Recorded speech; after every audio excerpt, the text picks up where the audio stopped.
నమస్తే, welcome to పొలిటెంట్ media భక్తి భాస్కర ఛానల్కి స్వాగతం.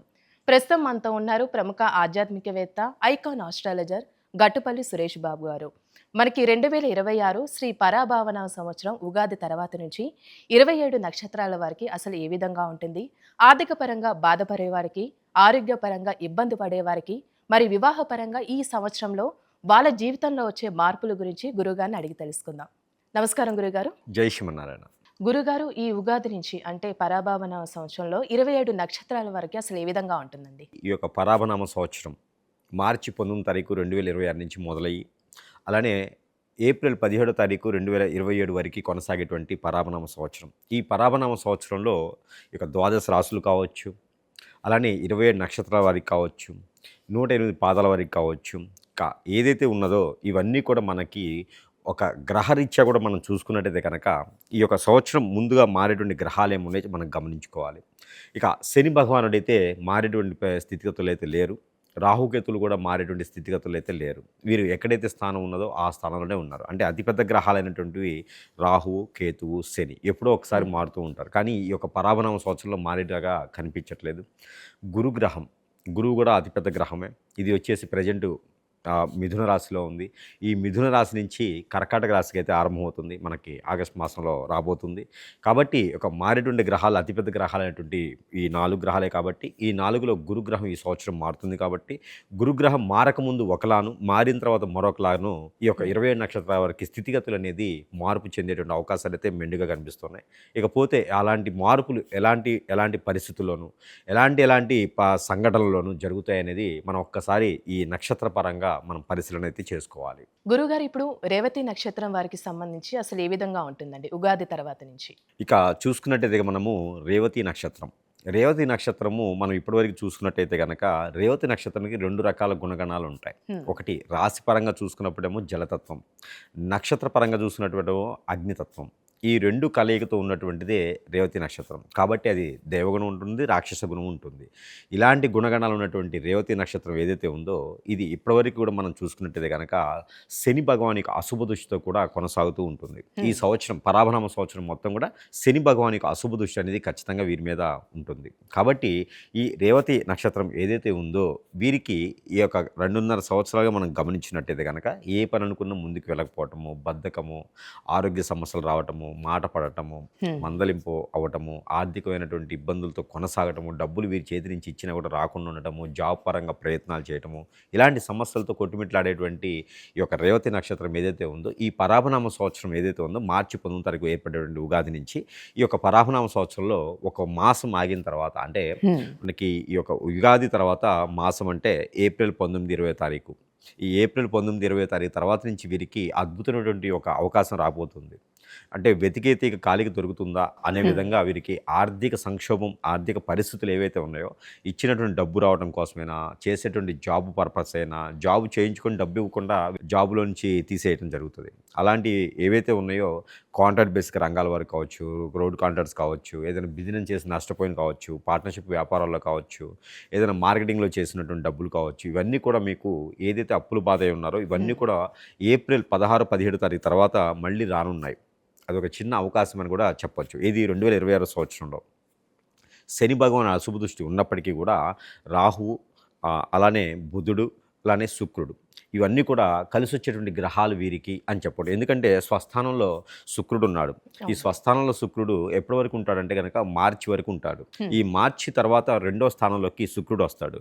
ఈ 2వ స్థానంలోకి శుక్రుడు రావడంతోనే వీరికి డబ్బు, ఆదాయ వనరులు వస్తాయి. అలానే పెళ్ళిళ్ళు కానటువంటి రేవతి నక్షత్రం వారికి పెళ్ళిళ్ళు కూడా కుదిరేలాగైతే అవకాశం కనిపిస్తూ ఉంది ఏప్రిల్ 19 తారీఖు తర్వాత. కాబట్టి వీరు ఎవరైతే రేవతి నక్షత్రం వారు ఉన్నారో పెళ్లి చేసుకోవాలి అనుకున్నారంటే మొదటిసారిగా పెళ్లి చేసుకోవాలనుకున్న వారు మాత్రమే ఈ ఒకటి మొదటిసారిగా పెళ్లి సంబంధాలు చేసుకోవాలనుకున్నవారు మాత్రం ఖచ్చితంగా ఏప్రిల్ 19, 20 తారీఖు తర్వాత కనుక వీరు పెళ్లి సంబంధాలు కుదుర్చుకోవచ్చు. అలానే శుక్రుడు 2వ స్థానంలో ఉంటాడు. కాబట్టి ఈ శుక్రుడు సంబంధించిన దక్షిణ వైపు వచ్చేటువంటి సంబంధాలు కానీ, తూర్పు వైపు నుంచి వచ్చేటువంటి సంబంధాలు కానీ ఖచ్చితంగా వీరికి కుదిరేటువంటి అవకాశాలు అయితే మెండుగా కనిపిస్తూ ఉన్నాయి. ఈ యొక్క ప్రయత్నం చేసుకుంటూ ఇక ఆర్థిక సంక్షోభం ఏదైతే ఉందో ఈ ఆర్థిక సంక్షోభం కూడా ఆగస్టు లోపు వీరికి చాలా బాగుంటుంది. మరొకసారి నమ్మి ఎదుటివారికి డబ్బులు ఇవ్వడం కానీ, నమ్మి ఎదుటివారిని పార్ట్నర్షిప్ కానీ పెట్టుకోకూడదు. వీరికి ఏంటంటే కనుక వీరి ఆలోచన విధానం ఏంటంటే ఎక్కువగా వీరు స్ట్రెస్ అవ్వటం, జాలి గుణము, దయాకరులు, అలానే వీరికి ఎమోషనల్గా ఫీల్ అవుతూ ఉంటారు. కాబట్టి ఎప్పుడు కూడా రాహు 12వ స్థానంలో ఉన్నాడు. తొందరపాటు నిర్ణయాల వల్ల వీరికి ఇబ్బంది పడేటువంటి అవకాశం ఉంది. అందుకోసమే ఏదైనా చేసే ముందే ఆలోచించుకోవాలి. ఒకటికి 2 సార్లు ఆలోచించుకోవాలి. పెద్దలు సలహా అడిగి నిర్ణయం తీసుకోవాలి. సొంతగా డబ్బులున్నాయి అని చెప్పేసి దేనిలో దానిలో దూకేసామంటే మాత్రం బూడిదలో పోసిన పన్నీర్‌లాగా అయితది. గురుగారు ఇప్పుడు రేవతి నక్షత్రం వారికి సంబంధించి నిరుద్యోగులు ఉంటారు. ఈ సంవత్సరం వాళ్ళకి ఉద్యోగ అవకాశాలు ఉన్నాయంటారండి? జూన్ తర్వాత ప్రయత్నం చేస్తే ఖచ్చితంగా నిరుద్యోగులకి ఉద్యోగాలు వచ్చే అవకాశం ఉంది. అలానే విదేశం ప్రయత్నం చేస్తే మాత్రం జూన్ 17 తర్వాత మాత్రమే వీరికి రేవతి నక్షత్రం వరకైతే బాగా కనిపిస్తూ ఉంది. ఇక మొదటి 2 పాదాల్లో పుట్టిన వారు ఎవరైతే ఉన్నారో వారికి పితృదోషాలు కూడా కొన్ని కనిపిస్తూ ఉన్నాయి. కాబట్టి వారందరూ కూడా 4 పాదాల్లో పుట్టినటువంటి రేవతి నక్షత్రం వారందరూ కూడాను పితృదోషాలకి పరిహారం అయితే ఖచ్చితంగా చేసుకోవాల్సి వస్తుంది. ఆ తర్వాత మాత్రమే వారికి పెళ్లి సంబంధాలు కుదిరినా, పెళ్ళిళ్ళు కావినా కూడా అవుతుంది. అయితే గురుగారు ఇప్పుడు రేవతి నక్షత్రం వారికి సంబంధించి ఈ సంవత్సరంలో కొంచెం ఎలాంటి జాగ్రత్తలు తీసుకోవాలంటారండి? ఖచ్చితంగా రేవతి నక్షత్రం వారు తీసుకోవాల్సిన జాగ్రత్తలు ఏంటంటే కనుక గ్రహాల్లో ఒక గ్రహం అయినటువంటిది మానవ గ్రహం. ఆ మానవ గ్రహాన్ని నమ్మకుండా ఉండాలి. మానవ గ్రహం. మానవ గ్రహాన్ని పార్ట్నర్‌షిప్ వ్యాపారాలు ఏమీ సెట్ అవ్వవు. పార్ట్నర్‌షిప్ వ్యాపారాలు ఏవి కూడా చేసేటువంటి విధంగా ఉండకూడదు. పెద్దల సలహా, పెద్దల నిర్ణయం తీసుకున్న తర్వాతనే వ్యాపారం చేసుకోవాలి. వ్యాపారం వృద్ధి అవ్వాలి. అంతేగాని సొంతగా నిర్ణయాలు తీసుకుంటే మాత్రం ఖచ్చితంగా వాళ్ళకు వండినటువంటి పప్పులు వారే కాలేసినట్లు లెక్క. కాబట్టి అలాంటి నిర్ణయాలు తీసుకోకూడదు. ఇకపోతే వారికి దేవుని ఆరాధన ఖచ్చితంగా కావాలి. ఇక ఈ సంవత్సరం మొత్తం పరాభనామ సంవత్సరం మొత్తం కూడా వారికి ఓవరాల్‌గా చూసినప్పుడైతే కనుక గ్రహరీత్యా కూడా చాలా అనుకూలంగా కనిపిస్తుంది. ముఖ్యంగా వీరికి శుక్రగ్రహం ఒకటి బాగా యోగిస్తుంది. రవిగ్రహం బాగా యోగిస్తుంది. అలానే వీరికి ఈ రవి, శుక్రులతో పాటు బుధగ్రహం కూడా యోగిస్తుంది. కాబట్టి రేవతి నక్షత్రంలో పుట్టినటువంటి వారు చేపల చెరువులు, రొయ్యల చెరువులు, అలానే వీరికి పంట భూములు పండించడానికి మామిడి కానీ, చెరకు కానీ, అలా నిమ్మ కానీ ఇలాంటి పంటలు పండించేదానికి కూడా చాలా అనుకూలంగా ఉంది కనిపిస్తుంది. పచ్చి మిరప కూడా వీరు వేసుకోవచ్చు. అంటే రైతులుగా వీరు ఏదైనా పరిగణన తీసుకున్నట్టయితే కనుక రైతులుగా వీరికి అద్భుతంగా ఉంటుంది. రైతే రాజు అనే నినాదాన్ని ఇక రేవతి నక్షత్రం వారు సాధిస్తారని కూడా ఖచ్చితంగా చెప్పవచ్చు. ఇక రాజకీయ రంగం కూడా వీరికి అద్భుతంగా ఉంటుంది. కానీ వీరు ఏ పని చేసినా కూడా కొంచెం లేట్ అవుతుంది. ఒక రాజకీయ రంగం అయితే ఇంకొంచెం లేట్ అయ్యేలా కనిపిస్తుంది. కాబట్టి వీరు రైతులుగా అయితే మాత్రం లేట్ అనేది ఏం లేదు. తొందరగానే వీరికి నష్టపోకుండా పంటలు చేతికొచ్చేలాగైతే కనపడుతుంది. కాబట్టి రేవతి నక్షత్రం వారు ఎవరైతే ఉన్నారో పరాభన సంవత్సరం మొత్తం కూడా రైతులుగా మారితే కనుక రైతే రాజు అనే దానికి చాలా అద్భుతంగా ఉంటుంది. ఇక దేవుని ఆరాధన అయితే వీరికి ఖచ్చితంగా కావాలి. ఇక వీరు దక్షిణామూర్తికి కానీ, దత్తాత్రేయ స్వామికి కానీ, అయితే సాయిబాబా గారికి కానీ, రాఘవేంద్ర స్వామి గారికి, లక్ష్మీనరసింహ స్వామి గారికి కళ్యాణం కానీ చేయించవచ్చు, హోమం కానీ చేయించవచ్చు, లేదంటే అభిషేకం అర్చనైనా చేయించుకోవచ్చు. వీరు శనగలు ఉంటాయి, మనకి శనగలు అంటారు కదా, పచ్చ శనగలు ఉంటాయి, బ్రౌన్ శనగలు ఉంటాయి, బఠానీలు ఉంటాయి, ఇలా వీటితో గుగ్గిళ్ళు, ఈ గుగ్గిళ్ళు వండేసి నైవేద్యం పెట్టాలి స్వామివారికి. అలానే ఆవుకి గోధుమ రొట్టెలు తినిపించుకుంటూ ఉండాలి. వీరు ప్రతిరోజు కూడా ఒక గ్రీన్ కలర్ నిమ్మకాయ, ఒక చిటికెడు ఆవాలు, ఒక 2 రోజులకు ఒకసారి అయినా సరే తల చుట్టూ తిప్పేసి ఎక్కడైనా పొదలుగా ఉన్న చెట్లలో వేసేయాలి. వీరికి ఈ సంవత్సరం మొత్తం కూడా కలిసి వచ్చేటువంటి కలర్ కాఫీ కలర్, గోధుమ కలర్, అలానే వైలెట్ కలర్, ఈ 3 కూడా వీరికి అద్భుతంగా ఉంటాయి. ఇక వీరికి పరాభనామ సంవత్సరం మొత్తం కూడా కలిసి వచ్చేటువంటి నెంబర్ వచ్చేసి 4, 7, 2 నెంబర్ కూడా అద్భుతంగా ఉంటాయి. 4, 7. ఇక వీరికి దక్షిణ వైపున, తూర్పు వైపున అయితే వీరికి అద్భుతంగా ఉంటుంది. ఇక వారాలు కూడా వచ్చేసి మంగళవారం, గురువారం వీరికి అద్భుతంగా ఉంటాయి. ఇలాంటి పరిహారాలు చేసుకుంటే కూడా చాలా అద్భుతంగా ఉంటుంది. ఎవరికైనా ఒక ముగ్గురికి బట్టలు పెడితే కూడా చాలా మంచి జరుగుతుంది. 3 మాసాలకు ఒకసారి ఎక్కడైనా తీర్థయాత్రలకు వెళ్ళి నిద్ర చేస్తే కూడా చాలా అద్భుతంగా ఉంటుంది. ఎక్కడైనా చేయవచ్చు.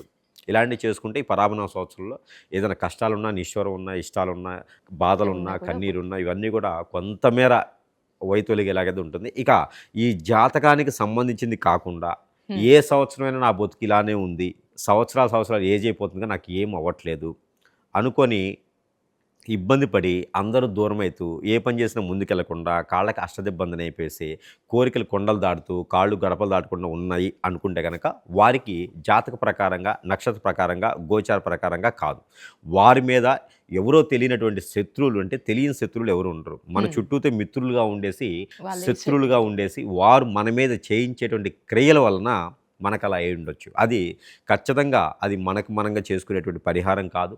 సమీపంలో ఎక్కడైనా గురువు గారు ఉంటే ఆ గురువు గారు కూడా నిజాయితీగా ఉంటే అక్కడికి వెళ్ళి మన సమస్యని చెబితే దానికి తగ్గటువంటి మార్గాలు అయితే మాత్రం ఖచ్చితంగా సూచించడానికి అయితే కనపడుతుంది.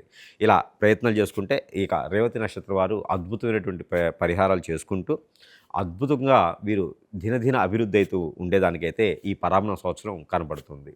చాలా చక్కగా తెలియసే గురుగారు. రేవతి నక్షత్రం వారికి సంబంధించి ధన్యవాదాలు మీకు.